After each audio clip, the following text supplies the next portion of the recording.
And staying with the Bulldogs, but we're going to Bulldog Country, where Romano Gym was the host for the NCAA Regional for the first time today.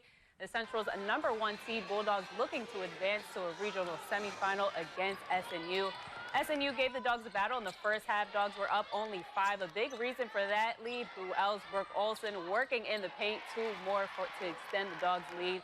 More of that, the same in a few minutes later. Olsen just working the nation's leading shot blocker, 2 more to the left. Bulldog Country loving it. Dogs start the second half up strong and jump out to an 8-point lead. Then off of a turnover, Mason Beeson, great outlet to Tatum Rhodes. Rhodes' hesitation freezes her man. Easy lane for 2 more. Bulldogs extend their lead to double digits. They lead by as much as 20 in this one.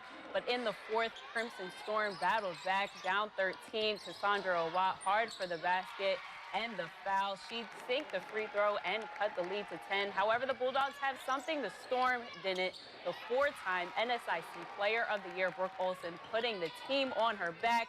She finished with 32. She said post-game she enjoyed seeing the roof pop off and looks forward to tomorrow night right back at Romano, because the Bulldogs advance to the regional semifinals with a 66-50 win.